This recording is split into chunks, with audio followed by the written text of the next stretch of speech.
So continuously we are talking about this chapter. The first point हमने पढ़ा कि muscle covering sarcolemma, and second point is white muscle fiber.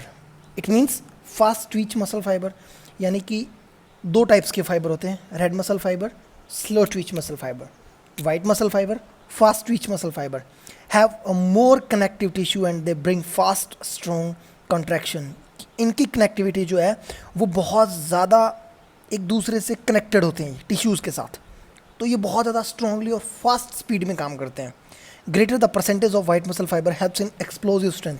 जितनी ज़्यादा आपकी body के अंदर वाइट मसल फाइबर होंगे उतनी ही ज़्यादा आपकी बॉडी जो है वो स्ट्रेंथ एक्सर्ट करेगी, फोर्स एक्सर्ट करेगी, एक्सप्लोजिव स्ट्रेंथ एक्सर्ट करेगी. आफ्टर दैट हमारा जो थर्ड पॉइंट आता है वो है muscle contraction. Muscle contraction is of two types, concentric और एसेंट्रिक. हम दो टाइप्स की बॉडी मूवमेंट्स पढ़ चुके हैं, फ्लेक्शन एंड एक्सटेंशन. उन्हीं दो टाइप्स को साइंटिफिक एक और नेम दिया गया है जिनको हम कंसेंट्रिक एंड एसेंट्रिक बोलते हैं. It regulates our muscular action in controlled manner. It helps to accuracy and efficiency of movement, thus helpful in strength development. जब हम किसी भी चीज़ को अप करते हैं, उठाते हैं, तो हमारी मसल का जो बाइसेप के बीच का जो कोण है, हमारी रिस्ट जो शोल्डर के पास चली जाती है, तो इनके बीच का जो कोण है वो कम हो जाता है. That's like flexion. Flexion means concentric, यानी हमारा जो लो हैंड का जो लोअर पार्ट होता है वो स्ट्रेच होकर उसकी मसल बढ़ जाती है, देन अपर पार्ट की मसल जो है वो शॉर्ट हो जाती है. That's like concentric. हम बात करें उसी में, जब हम डंबल को वापस डाउन करते हैं तो हमारी जो लोअर मसल होती है, हैंड की जो लोअर मसल होती है, हाथ की जो लोअर मसल होती है, आर्म्स की, वो कम हो जाती है, शॉर्ट हो जाती है, देन फ्रंट साइड जो है वो बढ़ जाती है वापस. तो वो क्या जाती है, extension. Flexion and extension. Extension means eccentric. तो वो बहुत ज़्यादा एक्यूरेसी के साथ, बहुत ज़्यादा स्मूथली और बहुत ज़्यादा अच्छी फोर्स के साथ काम करती है. That's like your muscle contraction. After that we are talking about the fourth point, muscle length. Every muscle of different size. जैसा हमें पता है कि हमारे बॉडी के अंदर 206 बोन्स होती है, उसी तरह बोन्स भी हमारी सारी सिमिलर नहीं होती है, डिफरेंट डिफरेंट टाइप्स की होती है. किसी का शेप साइज़ सिमिलर नहीं होता है. उसी तरह हमारी मसल लेंथ भी बिल्कुल सेम नहीं होती है. Muscle, every muscle is of different size. Long muscles have more potential of strength as compare to small muscle. Next one आपका पॉइंट आता है age. Strength of muscle is maximum between 20 to 40 years of age. General सी बात है कि आपके as जो है बहुत ज़्यादा इफेक्ट करती है हमारी स्ट्रेंथ को. जनरली जितनी ज़्यादा स्ट्रेंथ होती है वो हमारी 20 to 40 ईयर्स की एज के अंदर रहती है. आफ्टर 40 ईयर्स वीकनेस होना स्टार्ट हो जाता है हमारी बॉडी के अंदर. After that we are talking about the gender. Gender is also very important component. Man have more strength he if we are compare with female, then men have more strength as compared to women due to bigger and longer muscle in males. And body weight is also related with strength of an individual. So next हमारा point आता है third component of physical fitness, speed. Speed का सीधा सा मतलब होता है कि ability to do work at faster rate. कोई भी काम बहुत ज़्यादा स्पीड में, बहुत ज़्यादा फास्ट स्पीड से करना, that's like your speed. Faster rate पे कोई भी वर्क करना. सो हम बात करते हैं, speed is an ability to do work at faster rate. It has 3 parts. 3 parts में होती है आपकी speed. First of all, reaction time. When I clap then you go start. Okay, so आपको पता होता है कि अगर जब आप रनिंग स्टार्ट कर रहे होते हो तो आपको पता होता है कि रेडी, सेट एंड गो, इन सब 3 वर्ड्स के बीच में कितने मिली सेकेंड्स का टाइम होता है. जब रेडी, सेट एंड गो का बीच का डिफरेंस जो हमें पता होता है, तो हम रेडी और सेट और उसके बाद हम गो का वेट नहीं करते, बल्कि गो होते ही हम निकल जाते हैं. अगर वहीं कोई पर्सन गो का वेट करता है या क्लैपिंग का वेट करता है या फायर का वेट करता है, तो वहाँ पे उसका रिएक्शन टाइम वीक होता है। उसके बाद हम बात करें एक्सेलरेशन। एक्सेलरेशन का मतलब होता है कि कितनी कम टाइम के अंदर, मिनिमम टाइम के अंदर आप अपनी टॉप स्पीड को अचीव कर लेते हैं। That's like your acceleration and the speed of movement. Then आपकी जो मूवमेंट है, दिस इज ऑल्सो, सो हम बात करते हैं इसके बाद हम speed also depend upon the strength, endurance, flexibility and coordinative ability. ये सारे के सारे कंपोनेंट्स फिजिकल फिटनेस के हैं जिसके ऊपर डिपेंड करती है आपकी स्पीड। फैक्टर कौन कौन से हैं? सबसे पहले हम fast Twitch muscle fibre, white muscle fibre की बात कर रहे हैं। White muscle fibre is most, सबसे जो अच्छा मसल फाइबर होता है हमारी बॉडी के अंदर। The greater the percentage of fast muscle fibre, faster is the speed. जितना ज़्यादा क्लोटिंग होगा वाइट मसल फाइबर हमारी बॉडी के अंदर, उतनी ही हमारी स्पीड जो है इंक्रीज़ होएगी बहुत अच्छे लेवल के ऊपर। Neuromuscular response, higher and faster the neuromuscular response, जो हमारी मोटर इम्पल्सेस होती है उसके बारे में बात हो रही है। Faster and stronger is the muscle contraction, muscle contraction दस गेन्स स्पीड। यानी कि हमारी मोटर इम्पल्सेस जो हमें रिएक्ट करती है कितना फास्ट स्पीड से, this is also a determining factor of the speed. So next one is flexibility. Flexibility बहुत इंपॉर्टेंट कंपोनेंट होता है एक स्पीड का। Flexibility, higher the flexibility more is the range of movement thus helpful. यानी कि जितनी ज़्यादा फ्लेक्सिबिलिटी की उतनी ज़्यादा रेंज ऑफ मूवमेंट्स हमारी बॉडी की होती है। So thus helpful in speed, हमारी स्पीड को इंक्रीज करने में, बढ़ाने में हमारी हेल्प करती है हमारी flexibility. After that we are talking about the ATP, adenosine triphosphate energy store, हमारा बॉडी का power house. Greater the ATP, जितना ज़्यादा हमारा बॉडी के अंदर एनर्जी होगा, faster is the energy release to supply the anaerobic activities. उतनी ही ज़्यादा फास्ट स्पीड से हम एनारोबिक एक्टिविटीज, इनकी जो बहुत ज़्यादा स्पीड से एक्टिविटी करनी होती है उसके अंदर हम पार्टिसिपेट कर सकते हैं, जितनी ज़्यादा हमारी बॉडी के अंदर एनर्जी प्रोवाइड करवाएगा एटीपी। आफ्टर दैट हम बात करें anaerobic capacity. An anaerobic capacity of an individual also improve the speed ability of an individual. यानी अगर हम ऐसी जगह पे प्रैक्टिस करते हैं जहाँ पे ऑक्सीजन की थोड़ी कमी होती है, एनारोबिक एक्टिविटीज़, एरोबिक के अंदर तो ऑक्सीजन भरपूर मात्रा में मिलती है, एनारोबिक के कम मात्रा में मिलती है, जो इंडोर एक्टिविटीज़। तो अगर हम ऐसी जगहों पे प्रैक्टिस करेंगे जहाँ पे ऑक्सीजन की मात्रा कम होती है, लेकिन जब हम फाइनल रिहर्सल के बाद जब अपना कंपटीशन खेलने के लिए जाते हैं, वहाँ पे जब हम लॉट ऑफ हमें ऑक्सीजन मिलती है बहुत ज़्यादा अधिक मात्रा में, तो हमारी एफिशिएंसी जो होती है वो बहुत ज़्यादा इम्प्रूव हो जाती है, बढ़ जाती है।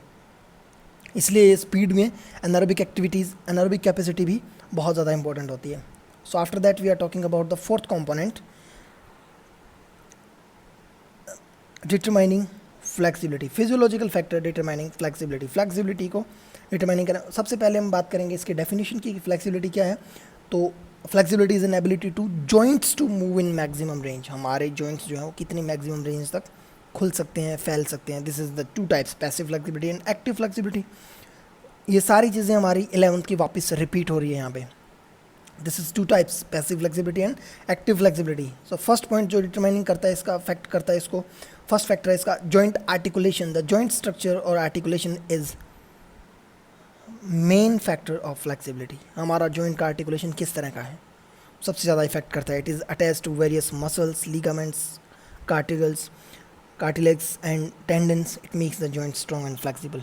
जितना अच्छा हमारा जॉइंट का आर्टिकुलेशन होगा, उतनी ही ज़्यादा हमारी फ्लेक्सिबिलिटी इंक्रीज़ होएगी, अच्छी होएगी। Then after that we are talking about the ligament elasticity. हमारे जो लिगामेंट्स होते हैं उनकी इलास्टिसिटी, उनका फैलना कितना तक। Ligament connects two or more bones around the joints. Ligament जो हमारे बात कर चुके हैं हम कि दो या दो से अधिक बोन्स के साथ अटैच्ड होते हैं, जुड़े होते हैं। सो ligaments connects two or more bones around the joint.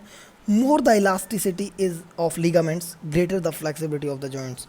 तो उस लिगामेंट के एरिए से हम जितना ज़्यादा अपने मूवमेंट्स को, अपने ज़्यादा बॉडी पार्ट्स को, जॉइंट्स को जितना ज़्यादा एक मैक्सिमम रेंज तक मूव करते हैं, that's like your ligament elasticity. उसके बाद हम बात करें, third point is muscle stretchability.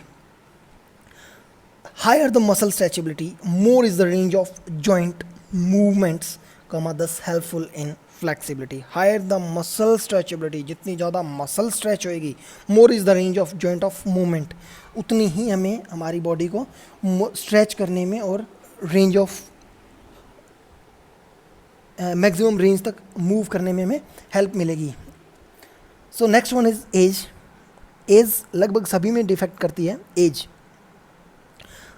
children more flexible,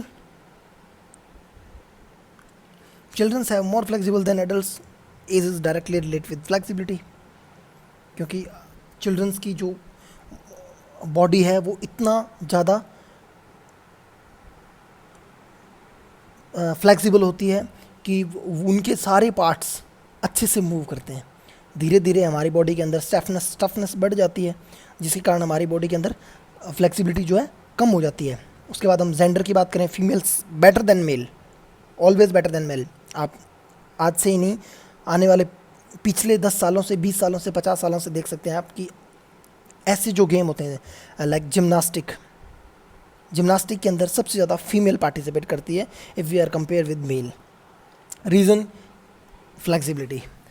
then after that warming up. Good warming up improve the flexibility of an individual. सभी को पता है कि जितना ज़्यादा हमारी बॉडी को हीट मिलेगी उतना ज़्यादा हमारी फ्लेक्सिबिलिटी अच्छी होएगी. आफ्टर दैट हम बात करें heredity. Heredity is also related with flexibility as its joint structure and its articulation is related with heredity. Heredity भी बहुत अच्छा कंपोनेंट है फ्लेक्सिबिलिटी के लिए.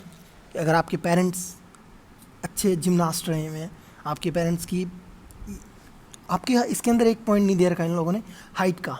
हाइट इज़ ऑल्सो मैटर, कि जिनकी हाइट कम होती है फ्लेक्सिबिलिटी उनकी ज़्यादा अच्छी होती है if we are compare with tall person. So इसके बाद हमारा नेक्स्ट पॉइंट आता है, हेडिंग आती है इसकी कि effects of exercise on cardio respiratory system. Cardio respiratory system को इफेक्ट करने वाली कौन कौन सी एक्सरसाइज है? Sorry students. So cardio respiratory system is the combination of circulatory and respiratory system. General सी बात है, सभी को पता है इस चीज़ का कि कार्डियो रेस्पिरेटरी जो सिस्टम होता है वो हमारा सर्कुलेटरी और रेस्पिरेटरी सिस्टम का कॉम्बिनेशन होता है. It helps to provide oxygenate blood to working tissues, working muscles, कि ऑक्सीजनेट जो ब्लड, प्योर ब्लड होता है वो हमारे कार्डियो यानी हार्ट के पंपिंग के थ्रू ही हमारी मसल्स को पहुंचता है. The oxygenated blood reaches to working muscles through blood vessels.